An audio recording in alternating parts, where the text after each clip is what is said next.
আসসালামু আলাইকুম। অষ্টম শ্রেণীর বার্ষিক পরীক্ষার জন্য বোর্ড কর্তৃক যে প্রশ্নটি দেয়া হয়েছিল, এই ভিডিওতে সেই প্রশ্নটি দেখিয়ে দেওয়া হবে, সাথে উত্তরও দেখিয়ে দেওয়া হবে। এগুলো প্র্যাকটিস করবা। তো প্রথমে ক বিভাগ নৈর্ব্যক্তিক প্রশ্ন থাকবে এখানে। 25 মার্ক থাকবে। দুটি ভাগে বিভক্ত করা থাকবে এই 25 মার্ক। 15 মার্ক যেটি বহুনির্বাচনী প্রশ্নের জন্য, তারপর 10 মার্ক যেটি হচ্ছে এক কথায় উত্তর দাও এরকম প্রশ্নের জন্য। তো এখানে বহুনির্বাচনী প্রশ্নগুলো তোমরা দেখতে পাচ্ছ, এগুলোর উত্তর আমি একটু পরেই দেখিয়ে দেব। এগুলো 1 থেকে 15 পর্যন্ত থাকবে। প্রত্যেকটা প্রশ্নের জন্য 4টি অপশন থাকবে।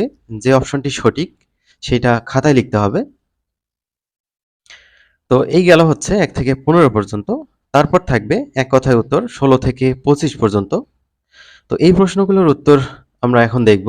শিক্ষার্থীরা, আমরা 1 থেকে 25 পর্যন্ত যে প্রশ্নগুলো দেখলাম সেগুলোর উত্তর এখানে দেখে নাও। এই হচ্ছে 1 থেকে 5 পর্যন্ত, 6 থেকে 10 পর্যন্ত, তারপর 11 থেকে 15 পর্যন্ত, 16 থেকে 20 পর্যন্ত, দেন 21 থেকে 25 পর্যন্ত।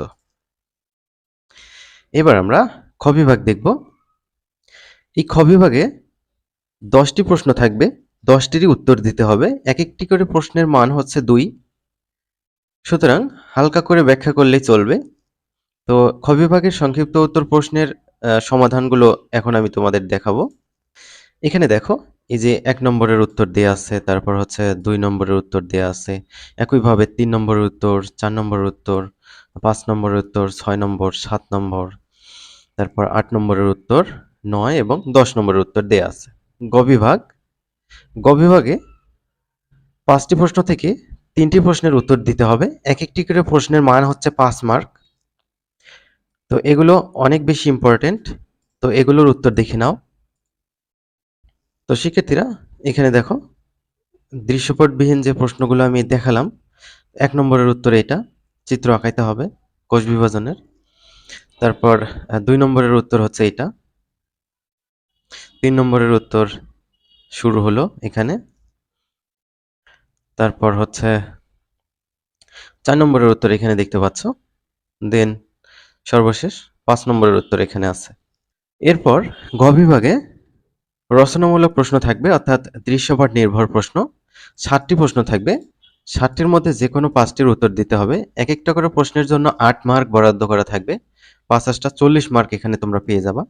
দেখো 1 নম্বর প্রশ্ন, তারপর হচ্ছে 2 নম্বর প্রশ্ন এখানে দেয়া আছে, তারপর হচ্ছে 3 নম্বর প্রশ্ন এখানে দেখতে পাচ্ছ, তারপর 4 নম্বর প্রশ্নের জন্য একটা মানচিত্র দেখতে পাচ্ছ।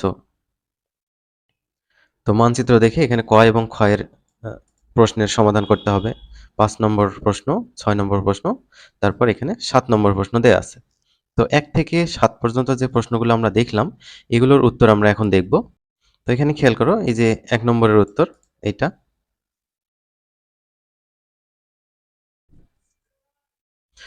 যেহেতু 8 মার্ক, তো অবশ্যই মোটামুটি বড় করে লিখতে হবে। আর গণিত থাকলে অত বেশি বড় করে লেখার দরকার নাই। 2 নম্বরের উত্তর দেখে নাও, এইটা হচ্ছে ক নম্বরের উত্তর। তারপর এইটা হচ্ছে খ নম্বর, দেন 3 এর ক এবং খ এর উত্তর এখানে দেখতে পাচ্ছ।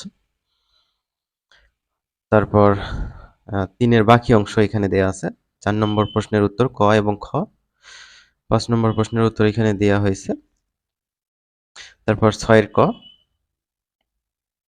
6 এর খ নম্বর, তারপর 7 এর ক, ক এর বাকি অংশ, তারপর 7 এর খ। তো এভাবে তোমরা এই প্রশ্নগুলো সলভ করবে। আশা করি বুঝে গিয়েছো। তোমরা পরীক্ষার জন্য অধ্যায়ভিত্তিক যে ইম্পর্টেন্ট কোশ্চেনগুলো আছে এগুলো ভালো করে প্র্যাকটিস করে যাবা। অবশ্যই পরীক্ষায় ভালো করতে পারবা।